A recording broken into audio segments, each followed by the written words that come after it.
Quería trabajar y seguir estudiando. En su día no tuve ocasión de estudiar. Para promocionar necesitaba una carrera. Organizo mi tiempo como más me conviene. Ahora formo parte de la mayor universidad de España. La trobaràs molt prop de tu. UNED, Centro Francisco Tomás y Valiente, cerca de ti.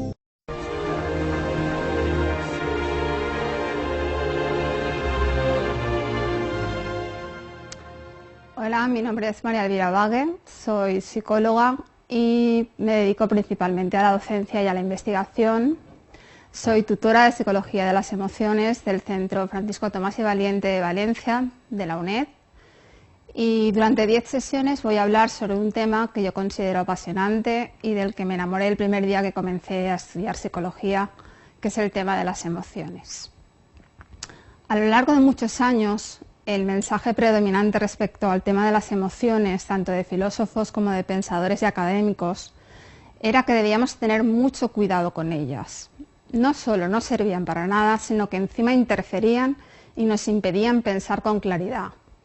Debíamos, por tanto, fiarnos exclusivamente de la razón, de la lógica y de la inteligencia.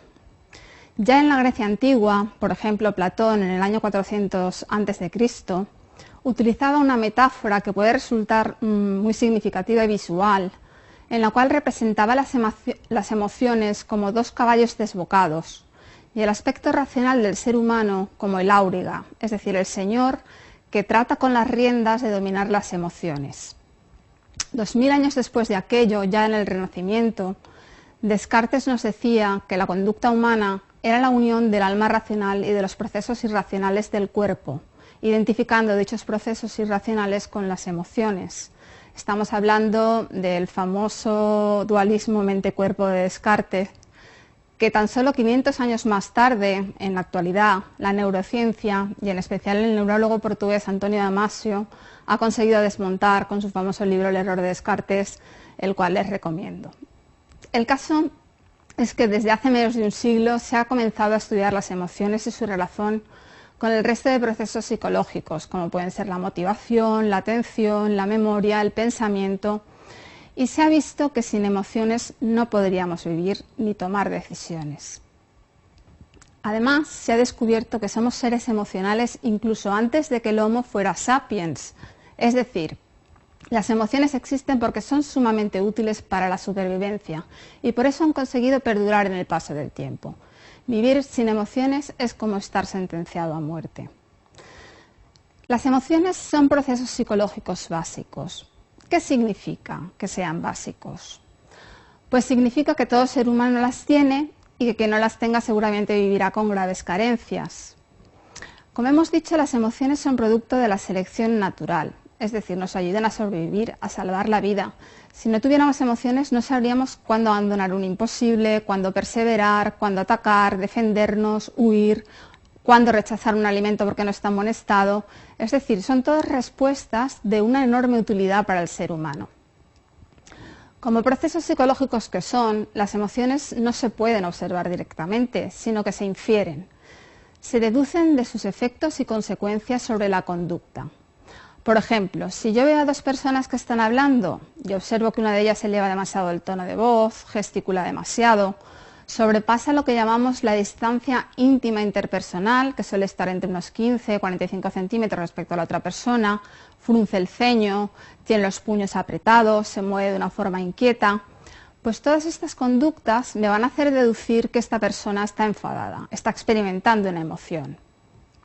Por eso, una de las mayores ventajas que tenemos para reconocer las emociones frente a otros procesos psicológicos es que tienen un componente importantísimo y que además es universal, que nos ayuda a reconocerlas muy fácilmente, y es la expresión facial y la comunicación no verbal, es decir, la cara, los gestos. Nos están dando constantemente pistas para reconocer fácilmente sus emociones. Sin embargo, tampoco hemos de confiarnos demasiado, ya que hay emociones que no se dejan reconocer tan fácilmente. No por ellas en sí mismos, sino porque las personas tratan de encubrirlas, de enmascararlas, bien con otra emoción o bien con una expresión neutral. Es el caso, por ejemplo, de los psicópatas. Este es un caso muy extremo. También es el caso de los mentirosos o del marido o la esposa infiel. O sea, no es que no tengan emociones, sino que encubren sus verdaderas emociones para lograr su objetivo. A este respecto recomiendo un libro de un autor, un psicólogo norteamericano llamado Paul Ekman, experto en el estudio de las emociones, especializado en expresiones faciales, porque ha sido utilizado en muchas ocasiones para películas de dibujos animados, de animación, y el libro se llama Cómo detectar mentiras. Si lo leen, espero que sea utilizado de una forma positiva. El libro nos cuenta cosas muy curiosas, como por ejemplo que los hombres y las mujeres no mentimos de la misma forma. Bueno, más bien, no es que no mintamos de la misma forma, sino que no reaccionamos igual cuando contamos una mentira. Por ejemplo, cuando un hombre miente, al pedirle una explicación sobre determinada acción, como por ejemplo, ¿por qué llegaste tarde anoche? Pues se le nota en su cuerpo. Empieza a sudar, se mueve mucho, tiene microgestos muy característicos, como tocarse la oreja, tocarse la nariz. Sin embargo, las mentiras de las mujeres se notan porque cuando se les pide una explicación, aparentan estar muy ocupadas. Empiezan entonces a hacer las labores del hogar, a leer el periódico. Ahora no me preguntes eso, que tengo muchas cosas que hacer, ¿no? Es una curiosidad, pero son también las diferencias individuales que existen en este tema de las emociones. Bueno, retrocediendo a este tema, nos habíamos quedado en que las emociones básicas eran universales, en el sentido de que se reconocen en cualquier sitio del mundo. Así, por ejemplo, la sonrisa de un niño japonés es reconocida por un irlandés, por un congoleño, por un español, porque todos sonreímos más o menos igual. A este respecto, tendríamos que diferenciar entre lo que llamamos emociones básicas o primarias, que son aquellas que nos vienen dadas de fábrica, aquellas con las que nacemos, genéticas podríamos llamarles, de otro tipo de emociones que llamamos emociones secundarias o actitudes emocionales cognitivas, que son emociones aprendidas y surgen en torno a los 2 años y medio o 3 años. Algunas incluso más tarde, Son, por ejemplo, la vergüenza, la culpa, el orgullo, los celos. Las emociones primarias o básicas son fundamentalmente 6. Son el miedo, la tristeza, el enfado, la sorpresa, el asco y la alegría. Y alguno de ustedes pensará, pues vaya con la genética, ¿no? De 6 emociones, 5 son desagradables. El miedo, la tristeza, el enfado, el asco, la sorpresa. Bueno, la sorpresa es un poco neutra, pero hay gente a la que no le gustan nada las sorpresas, ¿no? Y solo una de ellas, la alegría, tiene realmente un tono hedónico positivo, o sea, es agradable. Bueno, pues esto tiene su sentido. Y es que a lo largo de nuestra existencia en el mundo, las emociones han ido evolucionando para que sobrevivamos de una manera adaptativa, para que vivamos, no para que lo pasemos bien. Es como si nuestros genes nos dijeran, entre comillas, primero vive y luego, si puedes, pásatelo bien. Diciendo con esto, estoy anticipando un poco una de las emociones principales de nuestras emociones, que es la de sobrevivir. Porque ya lo hemos dicho, las emociones son procesos psicológicos más o menos universales, al menos las emociones primarias, pero ¿para qué sirven? ¿Qué funciones tienen? Pues podríamos decir que las emociones tienen 3 funciones principales. Una ya la hemos mencionado, sobrevivir, preparar al organismo para la acción, para realizar la conducta apropiada a cada situación. Así, por ejemplo, cuando nos enfadamos, hemos de defendernos o salir corriendo o huir. Cuando estamos tristes, hemos de recuperarnos, reservar energías para afrontar la pérdida o la situación que nos ha generado esa emoción. Cuando estamos alegres, pues solemos relacionarnos más y mejor con nuestros semejantes, realizamos más conductas prosociales. Cuando sentimos asco, lo que hacemos es rechazar, tiene la función del rechazo. Además, potencia el desarrollo de hábitos saludables que nos ayudan a sobrevivir. Es decir, la función adaptativa, que es como se le llama a esta primera función de las emociones, es casi, yo diría, la más importante, porque es la que nos ayuda a preservar nuestra vida. Luego hay una segunda función, también muy importante, que es la función social. Esta base también ya la hemos mencionado un poco anteriormente al hablar de la expresión de las emociones. Expresar las emociones a través de nuestra cara, de nuestros gestos, de nuestro tono de voz, nos permite fundamentalmente 2 cosas. Una, predecir el comportamiento de otras personas, de modo que si yo quiero pedirle un aumento de sueldo a mi jefe y esa mañana lo veo entrar en el despacho con cara de pocos amigos, pues casi mejor que se lo pido otro día, ¿no? Porque lo normal es que la cosa no vaya a funcionar. Y la segunda es que expresar mis emociones me permite también que los demás sepan cómo me encuentro yo.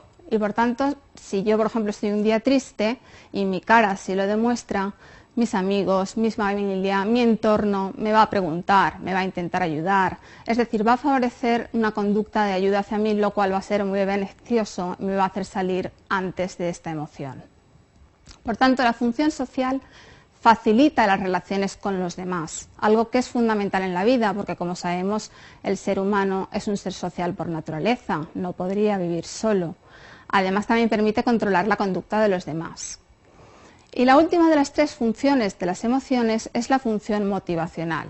Y es que yo lo digo siempre, la emoción y la motivación siempre van de la mano. La motivación es el proceso psicológico que hace que nos movamos, que emprendamos acciones, proyectos, que nos pongamos manos a la obra, como se diría popularmente. Entonces es evidente que si estamos en un estado emocional positivo, estamos alegres o felices, pues tendremos mayor motivación para estudiar, para trabajar, para conocer gente, que si estamos tristes o enfadados, por ejemplo. Luego las emociones influyen en la motivación. Pero también sucede lo contrario. Cuando nosotros conseguimos una meta, aprobamos un examen porque nos hemos esforzado y hemos trabajado mucho, hemos conseguido lo que queríamos a través de una serie de conductas motivadas, pues nos vamos a sentir muy bien, vamos a experimentar emociones positivas.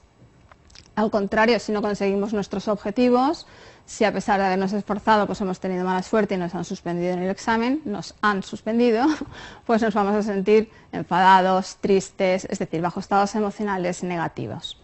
Por tanto, las emociones condicionan nuestra manera de ver y pensar en el mundo, ¿no? Está demostrado que las emociones influyen en todos los procesos cognitivos de un nivel superior. No superior en cuanto a que sean superiores a las emociones, sino que están a un nivel más cognitivo, en nuestro cerebro más nuevo, el neocórtex, ¿no? Y vemos, por tanto, que las emociones influyen en la memoria, en el razonamiento lógico, en la atención. Suele decirse que las emociones nos distraen, pero es justo lo contrario. Las emociones lo que hacen es apartarnos de unos determinados pensamientos para prestar atención a otros que en ese momento son más importantes. Creemos que las emociones son perjudiciales a la hora de tomar decisiones, pero sin emociones algunas decisiones podrían volverse en eternas, ya que es imposible conocer de forma racional todas las ventajas e inconvenientes a la hora de tomar una elección, a la hora de elegir algo. Imaginemos, por ejemplo, que nos queremos comprar un coche. Si tuviera que analizar marca a marca, pues todas las prestaciones, precios, concesionarios, no solo de Valencia, sino de Murcia, del resto de España, es decir, realizar una compra racional al 100%, pues seguramente cuando tomara ya la decisión habrían cambiado el modelo del coche. O sea, lo normal es que elijamos el coche porque nos ha gustado el color o porque sé que a mi novio o a mi novia le va a gustar. Es decir, necesitamos emociones para tomar decisiones de forma eficaz y más o menos rápidas. En definitiva, necesitamos las emociones para sobrevivir. Así que un ser como el Capitán Spock de la popular serie Star Trek de hace años, que era muy inteligente pero carente de emociones, no es más que un ser de ciencia ficción. La selección natural lo hubiera eliminado mucho antes de que se inventara la rueda, o sea que no hablamos de naves espaciales ni nada de eso. Y con esto acabaríamos el tema de las funciones de las emociones. Podríamos empezar a hablar ahora de otros aspectos, como por ejemplo cuando hemos estado hablando de los niveles en los que situamos a las emociones. Las emociones podríamos decir que filogenéticamente y también ontogenéticamente están situadas, y aún estamos estudiando en esto, en un cerebro más profundo que en el cerebro más evolucionado que tiene el ser humano, que es el neocórtex o la corteza cerebral. Es el llamado sistema límbico.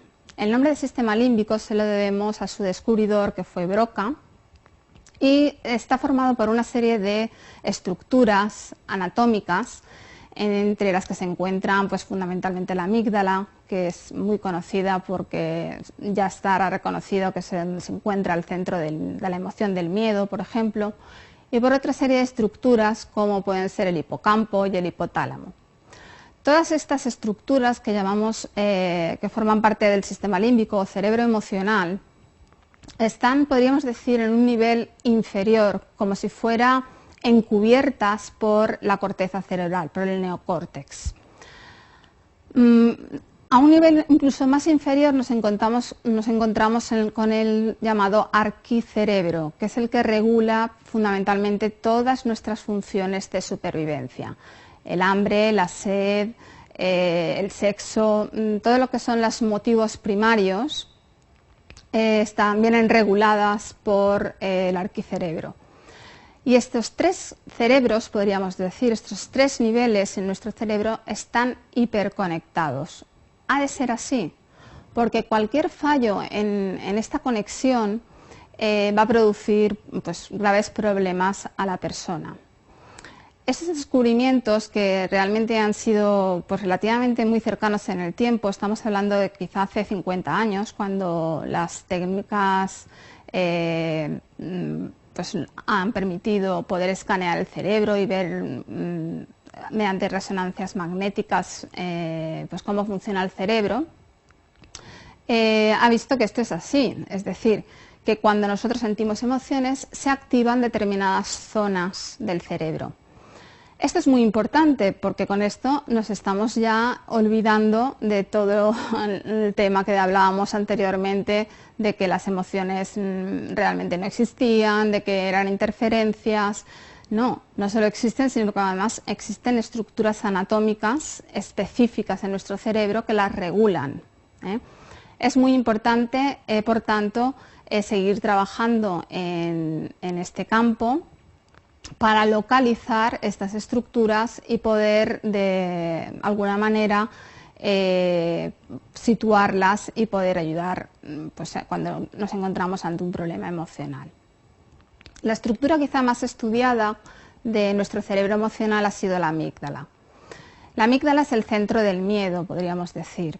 Cuando nosotros vemos un estímulo que nos pueda parecer amenazante o perjudicial, como puede ser pues, un coche a 200 por hora que se nos estaba lanzando, la amígdala se activa y directamente, sin pasar por la corteza cerebral, nos hace reaccionar. Es lo que llamamos la vía rápida de las emociones.